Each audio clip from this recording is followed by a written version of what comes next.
Buenos días, Inge. Buenos días, muy bien, vamos a iniciar hoy la unidad número 3.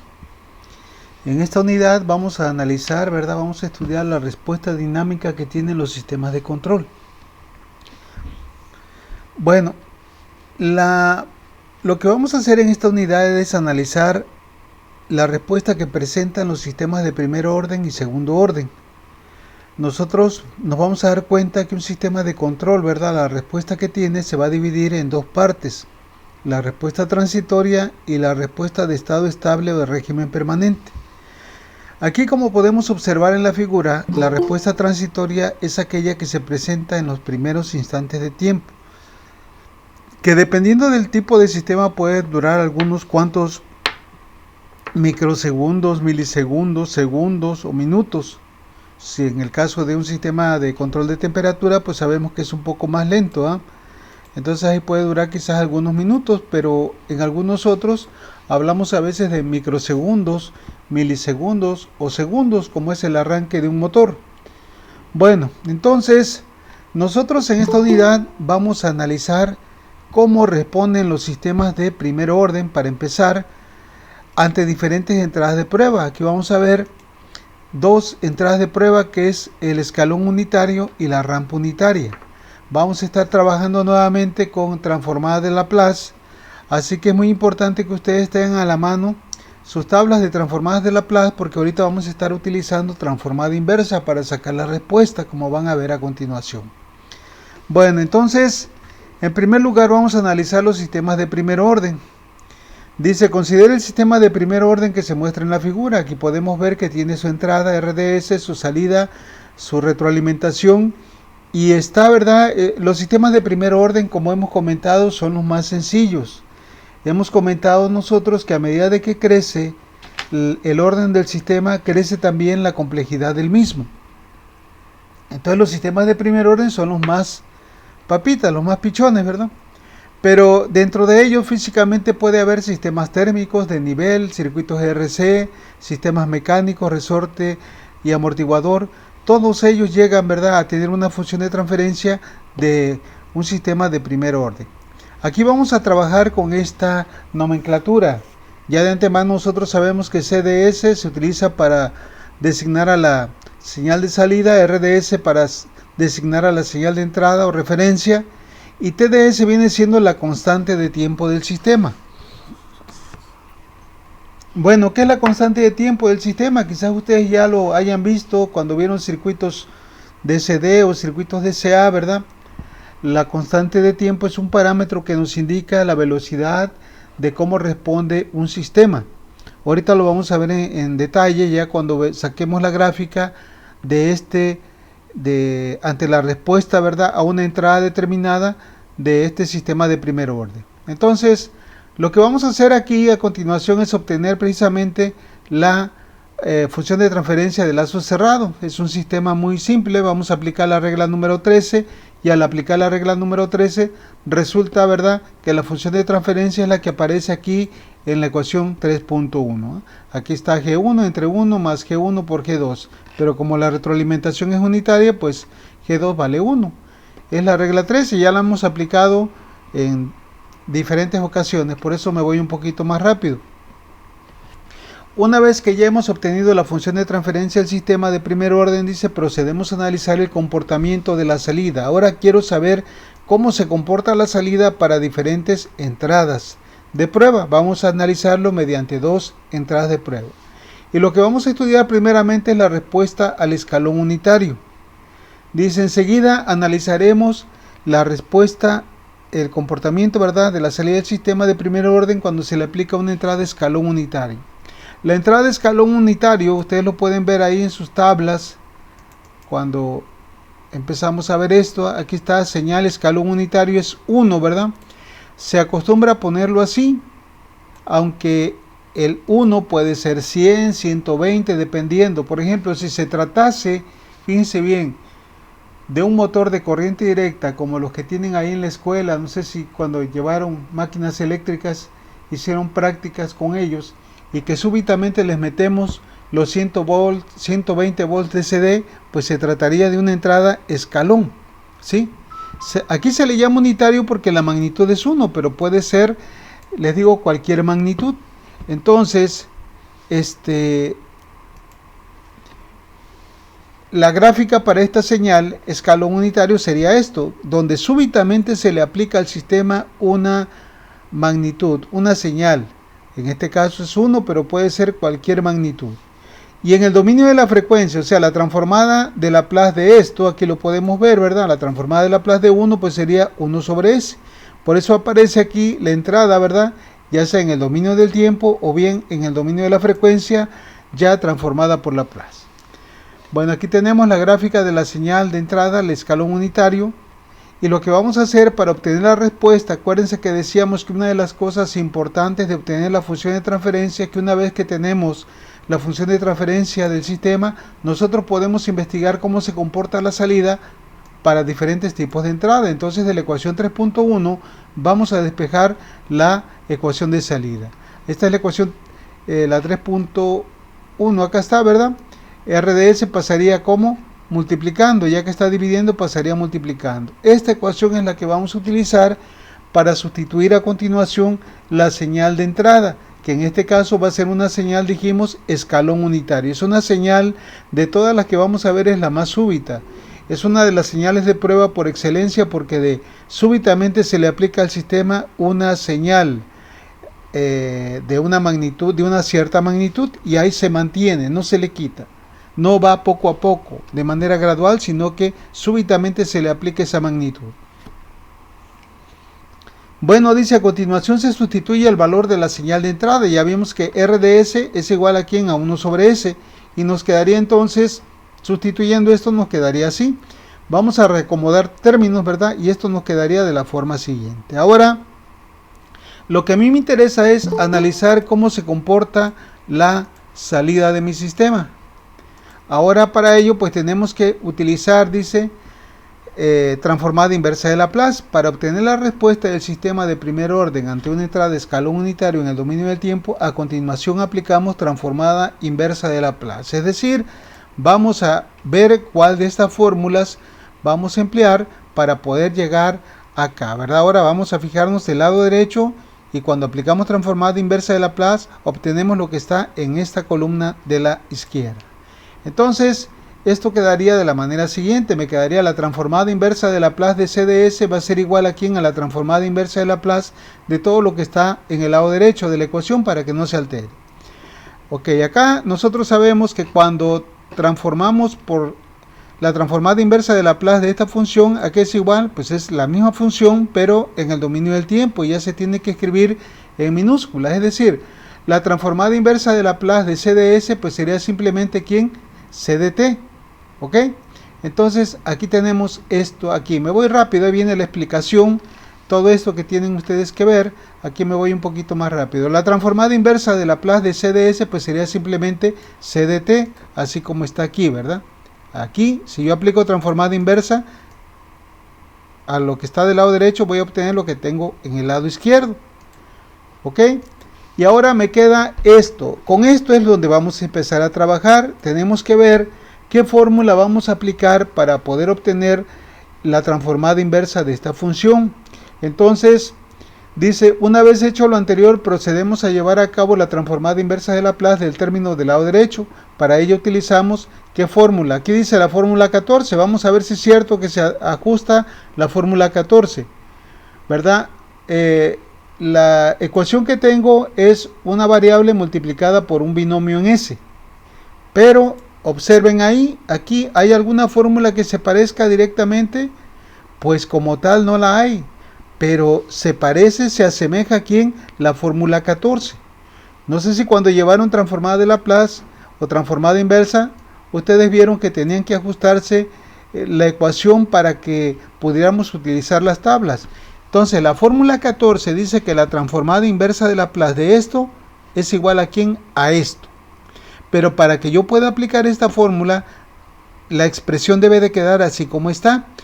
A va a ser una constante, pero aquí el problema es que S tiene que tener un coeficiente unitario. Y en nuestro caso, S no aparece con coeficiente unitario, aparece como con un coeficiente igual a T, que es la constante de tiempo. Entonces, Vamos a reacomodar esta expresión para que podamos aplicar la fórmula 14, que es esta que tengo aquí, ¿verdad? Esto de aquí es esta que tenemos acá, ¿verdad? Aquí voy a aplicar la fórmula, esto acá. La fórmula 14, la transformada inversa de esto, pues es esto de acá. Ahora, pero para aplicarla, le digo, nos estorba esta t. ¿Cómo le hacemos para modificar esto? Pues lo que vamos a hacer es factorizar por t. Si saco de aquí t, me quedaría s, y para que no se altere aquí, me quedaría 1 sobre t. Acuérdense que factorizar es escribir esto de una forma de tal manera que no se altere, ¿verdad? Esto factorizado quedaría así. Aquí aparece la s porque ya de antemano la s existía, que era acá. Pero la factorización, ¿verdad? Cuando yo factorizo, el resultado tiene que ser el mismo si vuelvo a llegar a hacer la multiplicación, ¿verdad? Si yo multiplicara esto por lo de adentro, ¿qué me quedaría? T por S me quedaría TS. Más, acá me quedaría T por 1T sobre T. ¿Y esto a qué va a ser igual? Pues es igual a TS más 1, que es lo que tenía yo acá, ¿verdad? TS más 1. Es lo mismo. Pero aquí lo factorizo, ¿con qué propósito? Con el propósito de que t quede como factor. Ahora acá no hay problema, 1 sobre t no hay problema, porque 1 sobre t para este caso va a ser igual a ¿quién? A A.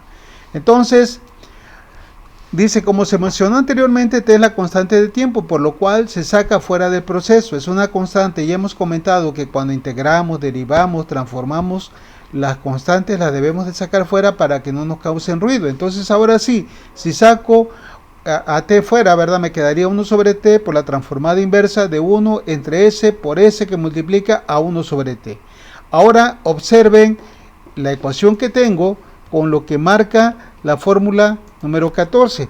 ¿Ya se parece? Pues ya, ¿verdad? Ahora sí tenemos S con coeficiente unitario y además el valor de A, que es lo que tengo que sacar, en este caso va a ser igual a ¿quién?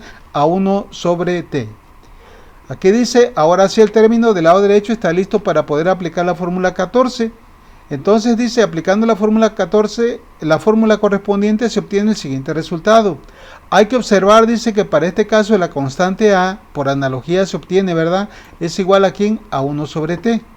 Entonces, sustituyendo los datos ya al aplicar la fórmula número 14, nos quedaría que la salida va a ser igual a ¿quién?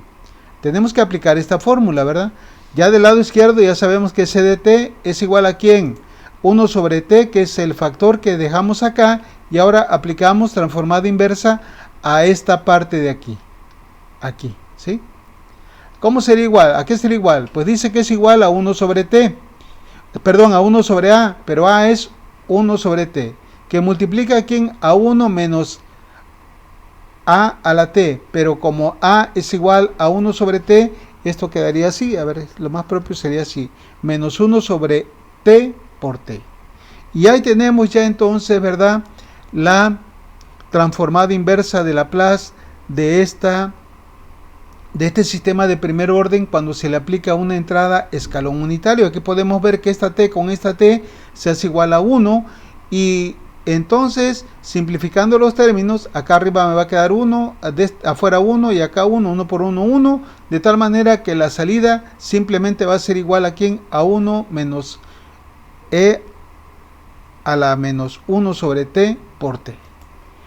No sé si hay alguna pregunta con esto que acabamos de hacer. Estamos aplicando transformada de Laplace, utilizamos la fórmula 14, sacamos como factor común a t para que S quedara con coeficiente unitario. No sé si hay alguna pregunta con esto.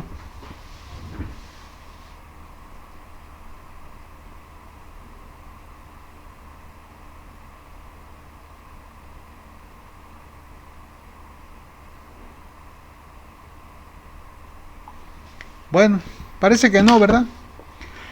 Ok, entonces, dice, la ecuación anterior es la respuesta que se obtiene al aplicar una señal de entrada de escalón unitario a un sistema de primer orden. Todos los sistemas de primer orden, recuerden esto, van a responder así, independientemente de que sea un sistema eléctrico, una malla, un circuito RC, un sistema térmico, un sistema de nivel, un sistema mecánico, todos van a responder de esta manera. Es una la gráfica de esta función es una función exponencial decreciente. ¿Cómo vamos a obtener la gráfica de esta ecuación? Pues vamos a darle valores a t, ¿verdad? En función de t. Fíjense bien, ustedes quiero que vayan sacando ahí en su calculadora los valores correspondientes. Primeramente cuando t es igual a 0, luego cuando t es igual a t, 2t, 3t, 4t y 5t. Con eso es suficiente para obtener la respuesta. Y vamos a ir evaluándola. Aquí la respuesta que tenemos aquí.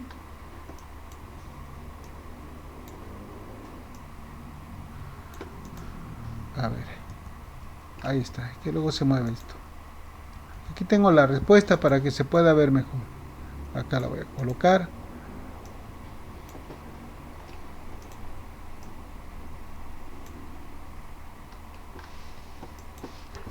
Fíjense qué pasa cuando t es igual a 0. Si t es igual a 0, el exponente sería 0 por 1 sobre t, pues daría 0. E a la 0, recuerden que toda cantidad elevada a la 0 es 1. Entonces 1 menos 1 me da 0, que es precisamente el valor que tengo acá. Ahora, cuando t es igual a la constante de tiempo, ¿cuánto me daría? Pues me daría c de t igual a ¿quién? A 1, ¿verdad? Menos e a la ¿cuánto?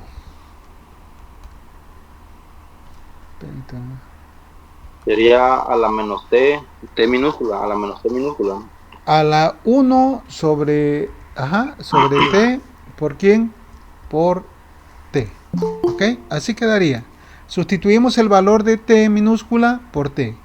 Y esto, ¿verdad? Una vez que simplificamos esto, el exponente, porque el exponente se puede simplificar, me quedaría esto de la manera siguiente. T sobre 3 es igual a 1, entonces me quedaría simplemente e a la menos 1. Entonces 1 por e a la menos 1, ¿cuánto da? Pues le va a dar precisamente 0.636. Esa es la magnitud de la salida. Fíjense bien, nosotros de antemano ya sabemos, o lo que vimos, ¿verdad? En la unidad 1, cuando vimos la teoría, decíamos que un sistema de control se diseña para que la salida después de un cierto tiempo sea igual a ¿quién? A la entrada de referencia. Aquí en la gráfica vemos que la entrada es 1. Entonces, cuando t es igual a t mayúscula, el valor de la salida ha alcanzado el 0.636 del valor de la entrada, o sea el 63.2%. Todavía no llega al valor de la entrada, que es 1. Luego, ¿qué pasa cuando t es igual a 2t? Si t es igual a 2t, pues ahora, ¿verdad? Esto quedaría así. Acá sería 2t. Y acá, ¿verdad? T entre t es igual a 1. Esto me quedaría igual a ¿quién? A 2. Saquen en su calculadora este valor, ¿verdad? Por ejemplo, e a la menos 2, ¿cuánto daría? Pues e a la menos 2 daría 0.864. Esto, ¿verdad? E a la menos 2 solita da 0.135. Si a 1 le resto esto, me va a dar 0.865 aproximadamente, ya sacando, redondeando ahí valores. Y así es como se va a obtener la gráfica. Hemos dado 5 valores, ¿verdad? Y observamos precisamente que cuando el tiempo ha alcanzado las 5 constantes de tiempo, prácticamente el valor de la salida es igual al valor de la entrada. Ya prácticamente estamos con 1. Incluso, ¿verdad? Hay algunos autores que dicen que el sistema ha alcanzado la estabilidad, o ha alcanzado, acuérdense que la estabilidad es cuando la salida del sistema se hace igual a la entrada. Entonces hay algunos autores que manejan que la salida de un sistema de primer orden alcanza la estabilidad, es decir, se hace igual a la entrada cuando han transcurrido 4 constantes de tiempo. Ahora bien, aquí vamos a aprovechar esta gráfica para definir la constante de tiempo. La constante de tiempo es el tiempo que requiere un sistema para la respuesta de un sistema para alcanzar el 63.2% de su valor final. Este valor en decimal también nosotros lo podemos expresar en valor porcentual, o sea, esto, 0.63% también se puede escribir así, como 63.2%. Entonces, la constante de tiempo es el tiempo que requiere el sistema para alcanzar el 63.2% de su valor final. Pueden ir viendo la gráfica, a medida de que va transcurriendo el tiempo, la salida del sistema se va acercando cada vez más al valor de la entrada. De tal manera que cuando han transcurrido 5 constantes de tiempo, pues ya la salida prácticamente es 1. Por eso les decía que hace un momento que algunos autores incluso dicen que a partir de 4 constantes de tiempo ya se alcanzó la estabilidad del sistema. No sé si hay alguna pregunta hasta ahorita con esto. ¿Alguna duda? No, dice. No.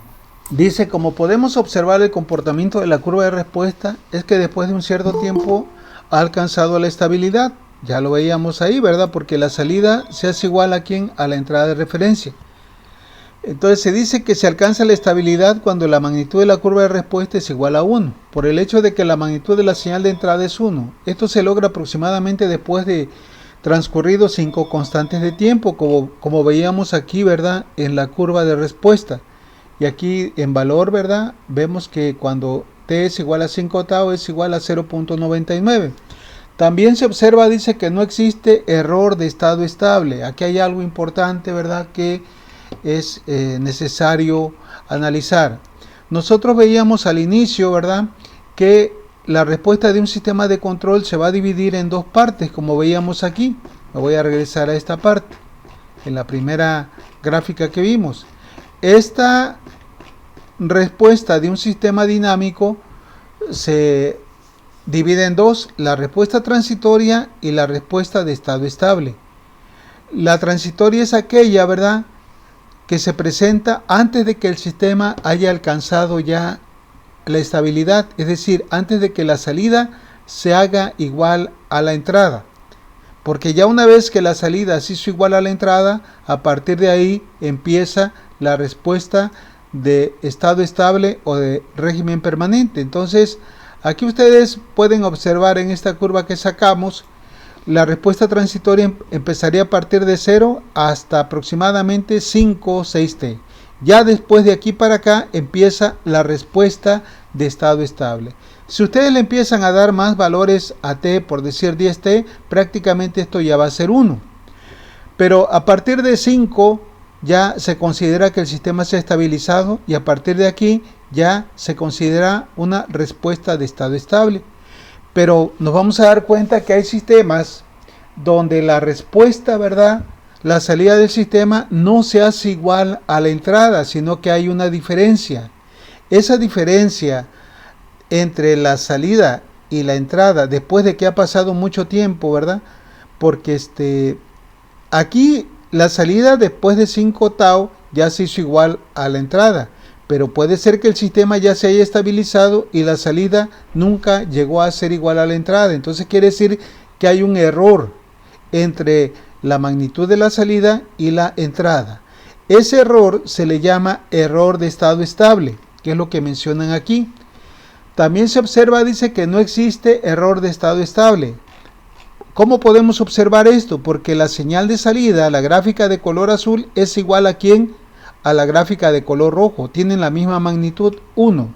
Por eso dice que también podemos observar de que no existe error de estado estable. El error de estado estable se define como la diferencia, dice, entre el valor de la entrada y el valor de la salida, ¿sí? Una vez que el sistema se ha estabilizado. Y esto, ¿verdad?, lo podemos nosotros obtener de la siguiente manera. Fíjense bien, el error de estado estable lo vamos a sacar como un límite. ¿De quién? De la diferencia de la entrada menos la salida cuando el tiempo tiende a infinito, o sea, para allá un valor muy grande. La respuesta de estado estable se dice que se alcanza cuando ya ha transcurrido un tiempo grande. La validez de la ecuación 3.17 se obtiene de aquí. Miren, esto que estoy sacando no es otra cosa más que de aquí del diagrama de bloques. Nosotros en su momento, cuando empezamos a ver álgebra de bloques, que vimos los elementos que constituyen un diagrama de bloques y que sacamos precisamente las diferentes funciones de transferencia que intervenían en un diagrama de bloques de lazo cerrado, nosotros hicimos mención a esta señal, que era la señal de error. Pues esta señal de error se obtiene precisamente de la salida del punto de suma. Y aquí podemos ver que E de t es igual a quién, a R de t menos la señal realimentada, en este caso C de t. Entonces, la señal de error no es otra cosa más que la comparación de la salida con la referencia. Sería esto que tenemos aquí. Por ejemplo, aquí miren, voy a ver si puedo mover esto para acá.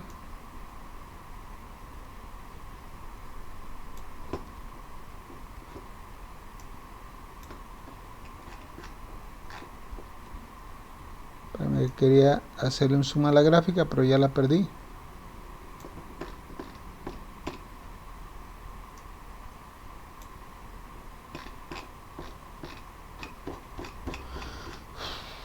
Acá está.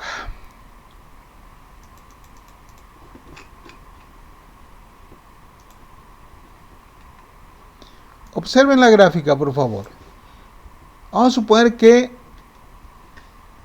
aquí, ¿verdad? Si la salida, el máximo valor hubiera sido este, de aquí para acá, aquí se hubiera mantenido, que nunca hubiera llegado a la entrada, pues habría una diferencia de ¿cuánto? Del 5%. Este sería el error de estado estable. Pero en este caso vemos que la salida se hizo igual a quién, a la entrada. Por tanto, no hay diferencia, no hay error. Que esto es lo que nos están mencionando acá.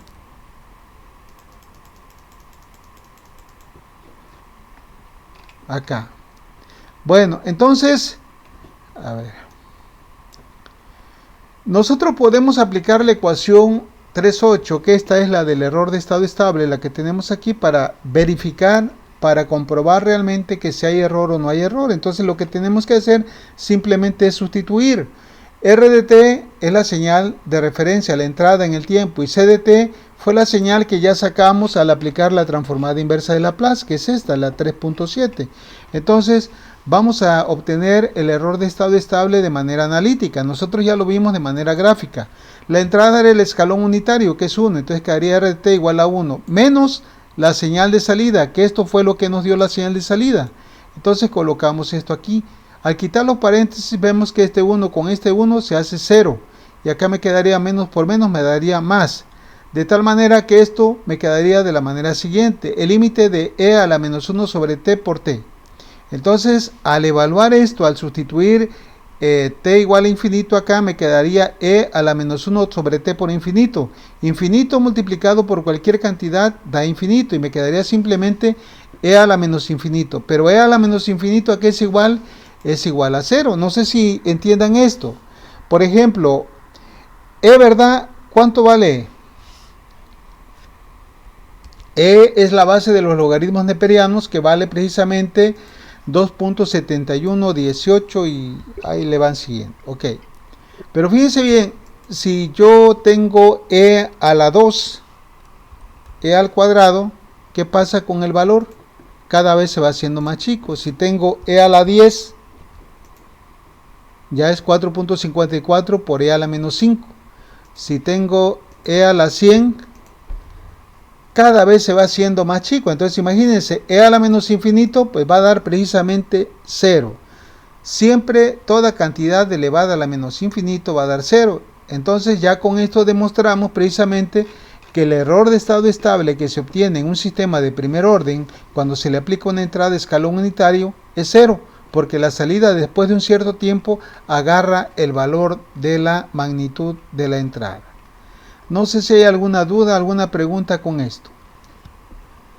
Dice, por tanto, el error de estado estable es 0, es decir, después de que la salida del sistema ha alcanzado la respuesta de estado estable, la magnitud de la salida es igual a la magnitud de la entrada. Bueno, ¿dudas que tengan? ¿O podemos continuar?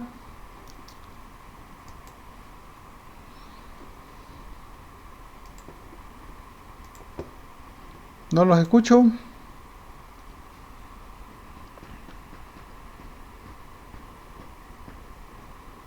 No hay de ninguna. Muy bien, bueno, vamos a ver ahora, vamos a hacer algo semejante, pero ahora vamos a continuar analizando los sistemas de primer orden, pero ahora lo que le vamos a aplicar va a ser una entrada rampa unitaria. ¿Qué es una entrada rampa unitaria? Pues una entrada rampa unitaria es una entrada muy diferente al escalón unitario, por el hecho de que la rampa unitaria es una señal que se le va aplicando al sistema gradualmente. Hagan de cuenta, vuelvo a poner el ejemplo del motor DC controlado, de los que vieron ustedes ahí en máquinas eléctricas. Si le iban metiendo poco a poco el voltaje con el reóstato de las fuentes que tienen ahí del volt, si se lo van metiendo poco a poco, 10, 20, 30, 40, hasta llegar a 120, lo que se va a obtener es una señal que va a ir incrementándose gradualmente a medida de que pasa el tiempo. Bueno, esa señal, ¿verdad? Aquí en ingeniería de control se le llama rampa. Y si la magnitud de la rampa es 1, pues se le conoce como rampa unitaria. Entonces, esta señal matemáticamente se representa mediante R de t igual a t. Aquí nosotros vemos, aquí en las tablas de transformadas de Laplace, que aquí tenemos la señal rampa unitaria, aquí aparece t. Y la transformada de Laplace de t nos dice que es igual a ¿quién? A 1 sobre s cuadrada. Por eso es que R de s ya la tenemos aquí transformada por Laplace a partir de lo que aparece aquí en las tablas de transformada de Laplace. Ok, entonces vamos a ver cómo quedaría esta parte de aquí. No sé si hay alguna duda con esto, alguna pregunta que tengan. Entonces, permítame tantito, déjenme checar si algo.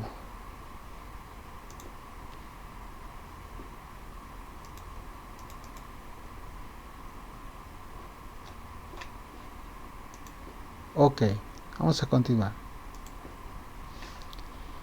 Entonces, la señal rampa unitaria, ahorita la vamos a ver en la gráfica cómo es una señal que crece, es una recta, ¿verdad? Con una cierta pendiente. En este caso, si la rampa es unitaria, la pendiente va a ser de 45 grados, como vamos a ver a continuación.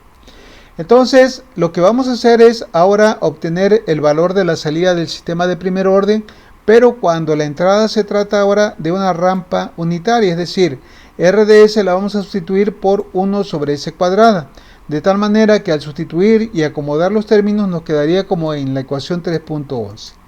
Ahora vamos a aplicar nuevamente transformada inversa de Laplace, es decir, aplicamos transformada en el lado izquierdo, transformada inversa en el lado izquierdo y transformada inversa en el lado derecho.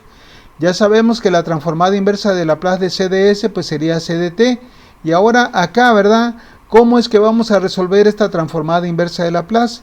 Fíjense que se parece mucho a la anterior, con la diferencia de que S en la anterior, ¿verdad? S aparecía a la 1, ahora S va a aparecer a las 2, a la 2, perdón. Entonces, ¿cuál podríamos aplicar? Esta era la 14, pueden ver que la 14 es esta, no podemos aplicar la 14, entonces ¿cuál podríamos aplicar? Pues aquí vemos que la que se parece más, se asemeja más, es la fórmula 19, con la condición de que el coeficiente de S que está dentro del paréntesis debe ser unitario. Entonces, regresando acá, vemos lo siguiente, dice, en primer lugar realizamos la transformación inversa de Laplace del término del lado izquierdo, para ello aplicamos la propiedad 1 de la tabla 2. Luego dice, para el lado derecho vamos a aplicar la fórmula número 19, la que les acabo de mencionar, esta. Nos dice que la transformada inversa de Laplace va a ser igual a 1 sobre a cuadrada que multiplica a a por t menos 1 más e a la menos a t. Entonces, aquí la tenemos, se las escribo aquí para que sepan de dónde la estamos sacando. Y ahora hay una condición que debemos de ver. Observen aquí, se parece esto que tengo aquí, esta expresión con la que tengo acá. Pues se parece, sin embargo, tenemos que modificar algo. Esta t otra vez me estorba, porque aquí dice la fórmula que s, la que está dentro del paréntesis, debe de quedar con coeficiente unitario. Ahorita ya no hay problema, ya sabemos que esto lo podemos factorizar y se acabó y ya lo ajustamos a lo que queremos. Dice, antes se realiza el siguiente artificio matemático para poder aplicar la fórmula. El artificio consiste en factorizar t, como lo hicimos hace un momento. Si factorizamos t de aquí, me quedaría s y acá me quedaría 1 sobre t para que no se altere. Y ahora bien, esta t que está como constante, ¿verdad? La podemos sacar fuera ya como factor y ahora sí, ya me quedaría únicamente la transformada inversa de 1 entre s cuadrada que multiplica a s más 1 sobre a. Ahora sí, ¿verdad? esta expresión que tengo ahí ya se parece a la fórmula 19. También hay que observar que en este caso A, que es un parámetro que necesito para aplicar la fórmula del lado derecho acá, ¿verdad? En este caso, por analogía, vemos que A es igual otra vez a 1 sobre tau. Dice, una vez hecho lo anterior, se procede a aplicar la fórmula 19. Hay que observar que la constante que aparece en la fórmula para el ejemplo en cuestión es igual a ¿quién? A 1 sobre tau. Entonces, vamos a aplicar la fórmula como dice aquí. Ya la transformada inversa de esto va a ser igual a esto, aplicando la fórmula. El 1 sobre t es el factor, ¿verdad? Que lo vamos a dejar fuera. Entonces quedó 1 sobre t, que será el factor. Y ahora aplicamos lo que dice la fórmula. Dice la fórmula que es 1 sobre ¿quién? Sobre A. A ver aquí.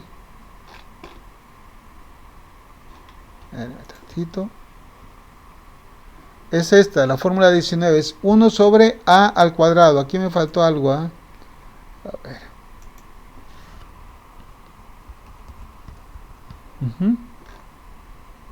Ahí está.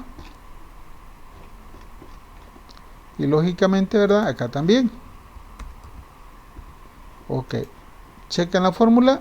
1 sobre A cuadrada, la 19, A por T menos 1, más E a la menos AT. AT menos 1, ok, ahí está. Entonces, vamos a aplicar esta fórmula acá, ¿verdad? Nos quedaría esto. Sí, ¿verdad? Faltaba el cuadrado, pero acá sí se lo puse. Entonces dice que es 1 entre A. A vale 1 sobre T al cuadrado. ¿Que multiplica a quién? A A. Sería 1 sobre T por T. Luego menos 1 más E a la menos A. Que sería 1 sobre T. Y todo esto multiplicado por quién? Por T. Ahí tenemos ya esto aplicado a la fórmula de este lado. Y ahora vamos a realizar los productos, ¿verdad? Las operaciones indicadas. Aquí tengo que elevar al cuadrado esto. Elevo al cuadrado 1 al cuadrado 1. T al cuadrado me quedaría T cuadrada. ¿Ok? Entonces quedaría esto así. Acá no hago nada todavía. Aplicamos medios por medios y extremos por extremos. Esta T cuadrada se va arriba y me quedaría así. T cuadrada sobre T, que podemos simplificar. De tal manera, ¿verdad? Que al simplificar una T con una T de estas me quedaría simplemente T, que va a multiplicar a todo lo que está dentro del paréntesis. Al multiplicar T por 1 sobre T me queda 1 por T, me quedaría simplemente T minúscula. Acá T por menos 1 quedaría menos T. Y por último, ¿verdad? Acá me quedaría T por E a la menos 1 sobre T por T, pues me quedaría T por E a la menos 1 sobre T. Ahora pueden observar que tenemos factor común a T. Entonces podemos factorizar estos dos términos. Voy a factorizar por menos T. Fíjense bien, saqué como factor común el menos. Si saco de aquí el menos me quedaría 1, pero acá le tengo que cambiar de signo para que no se altere.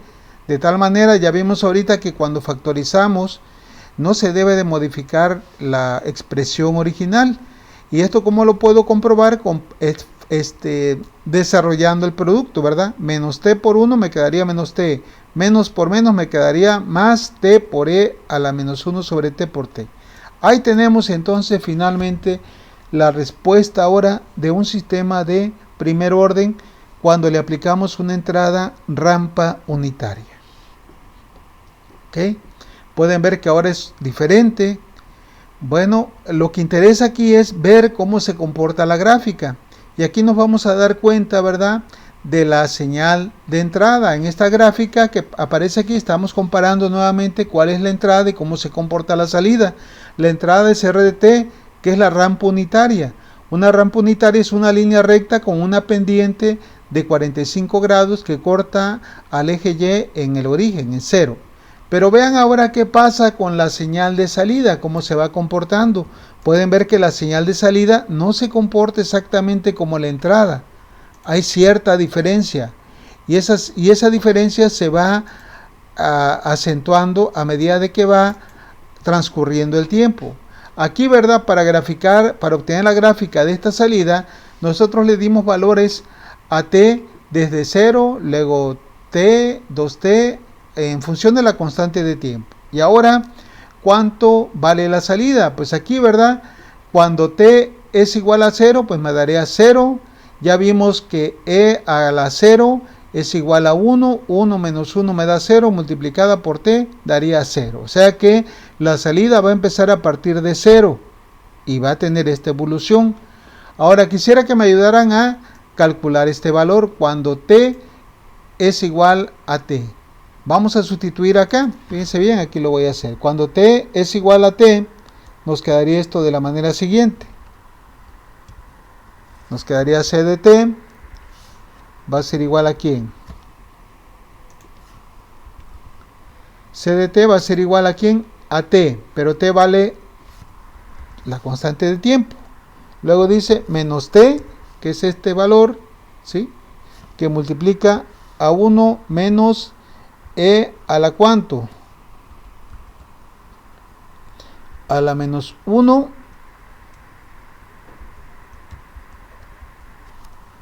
sobre t 0. por t, ¿ok? Vamos a ir simplificando esto. Esto me va a dar lo siguiente. Al simplificar acá arriba t entre t me da 1. Me quedaría e a la menos 1. E a la menos 1, ¿cuánto da? Da 0.632. E a la menos 1 da 0.368. Voy a ir haciéndolo por parte, fíjense bien. Entonces, si sustituyo esto, ¿qué me da? Me da t, 1, acá me da 0. ¿Qué?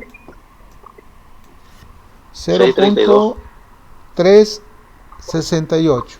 Ahora si saco, ahora si saco la diferencia de 1 menos 368, ¿cuánto me va a dar?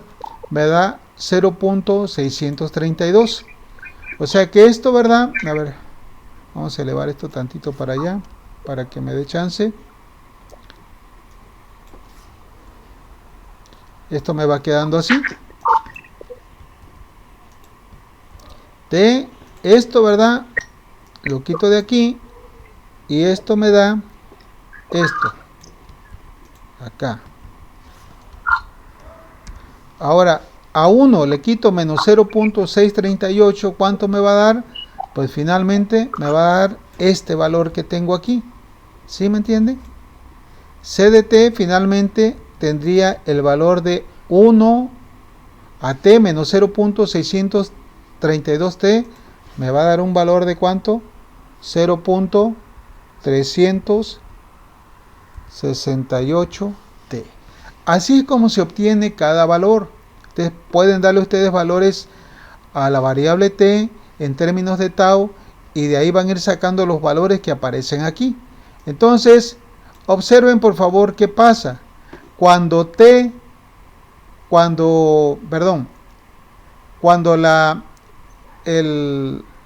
el valor de t es igual a tau, el valor de la salida es igual a 0.338, por eso aparece por aquí. A medida de que se va incrementando el valor de t, pueden ver que se va acercando, se va asentando una diferencia. Fíjense bien, de tal manera que cuando ya el tiempo es muy grande, por ejemplo, después de 7 constantes de tiempo, hay un error que ya podemos observar. La salida es 7t, la entrada es 7t, pero la salida es 6t. Hay una diferencia de una constante de tiempo. Aquí lo podemos ver. Aquí miren, incluso a partir de 4 o 5, ¿verdad? Cuando t es igual a 5t, la entrada es 5t, pero la salida es 4.07. Y aquí ya en 8, ¿verdad? Ya se ve exactamente que hay un error de estado estable. Aquí ya podemos darnos cuenta lo que es el error de estado estable. Que la salida, así siga pasando, transcurriendo más tiempo, nunca va a ser igual a la señal de entrada. Les decía hace un momento, la señal de rampa unitaria es una señal que se le va aplicando al sistema gradualmente, es decir, se le va poco a poco incrementando la magnitud de la entrada, no como en el caso del escalón unitario que a trancazo se le aplica toda la magnitud. En el caso del motor de corriente directa, todo el voltaje de los 120, acá no, se tendría que ir aplicando poco a poco. Pero eso también provoca entonces que haya un error de estado estable. Bueno, entonces dice, de la gráfica de la curva de respuesta podemos observar que para este caso, cuando se le aplica al sistema de primer orden una entrada rampa unitaria, la salida de este no se comporta de la misma forma que la entrada, es decir, existe una diferencia entre ambos valores. Una vez que la respuesta alcanzó el estado estable, conocido como error de estado estable, en la gráfica se puede observar que esta diferencia es igual a t, o sea, la constante de tiempo, el error de estado estable. Dice, pero nosotros lo vamos a obtener con la ecuación 3.8, la ecuación del error de estado estable. ¿Cómo le haríamos? Pues tendríamos que sustituir esto acá. RT ahora vale t, la rampa unitaria. C de t, pues fue la ecuación que sacamos, esta de acá, cuando aplicamos transformada inversa de Laplace. Entonces, al sustituir la entrada y la salida correspondiente y quitar los paréntesis, vemos que la t aquí cambia de signo, ¿verdad? Me quedaría t menos t más t que multiplica todo lo demás. Pero esta t con esta menos t se hace igual a 0 y ya me quedaría simplemente el límite de t que multiplica 1 por 1 menos e a la menos 1 sobre t por t. Entonces, al evaluar, ¿verdad?, el límite que nos queda, esta t, ¿verdad? Acuérdense que como es una constante, también la podemos sacar fuera del límite y ya nos quedaría únicamente esta parte. Vamos a evaluar cuando t tiene infinito. Nos quedaría e a la cuánto, a la 1 sobre t por infinito, eso daría menos infinito, y ya sabemos que e a la menos infinito da 0, por tanto nos quedaría el error de estado estable como t que multiplica a 1 menos 0, y esto finalmente va a ser igual a ¿quién? A t. Ahí hay un error, ¿sale? Bueno, esa t que aparece aquí del análisis es precisamente esto que aparece acá, esa diferencia entre la entrada y la salida del sistema.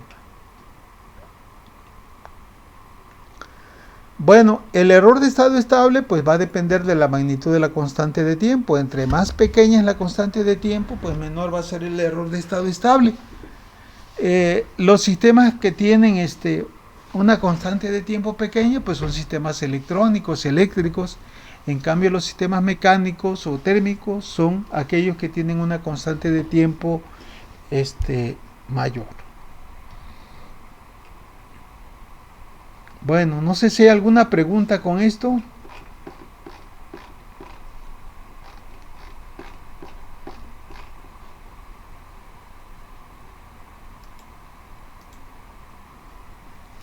Bueno, pues si no hay dudas, la vamos a dejar aquí. Profe, Dime. yo tengo una pregunta. A ver. O es una duda. Bueno, usted dice que se puede ocupar en un sistema térmico. ¿Cómo en cuál o en dónde se utilizaría? O sea, sistema térmico se refiere, ¿verdad?, a que son sistemas que se analizan y que tienen una capacitancia y una resistencia térmica. O sea, no te puedo decir que es específicamente un horno. O sea, el horno es un sistema térmico, pero hay ciertas características que hay que sacar de ahí para sacar la función de transferencia. Uno de esos parámetros se llama capacitancia y la otra se llama resistencia térmica. También en el caso de los sistemas hidráulicos hay resistencia y capacitancia hidráulica. ¿Y por qué les hago mención de esto? Porque la constante de tiempo, no sé si recuerdan cuando llevaron circuitos DCD, resulta que la constante de tiempo de un sistema RC pues era igual al producto de la resistencia por la capacitancia eléctrica. Para un sistema mecánico, para un térmico también es igual al producto de la resistencia y la capacitancia térmica. Nosotros no vimos sistemas térmicos, pero si quieren los podemos ver. Esto también es otro rollo. Es como los sistemas de nivel, que también tienen hidráulicos, que tienen resistencia y capacitancia térmica. No sé si se aclara un poco. Sí, está bien. Sí, suena interesante. Ahí en el libro de Ogata vienen muchas cosas, ¿verdad? Nosotros estamos picando aquí y acá el libro de Ogata porque pues eso es mucho, ¿verdad? La información que viene ahí. En un curso es imposible de ver todo y lo que nos marca el programa es prácticamente lo que estamos viendo. Bueno, la dejamos aquí entonces y ya nos vemos el día de mañana.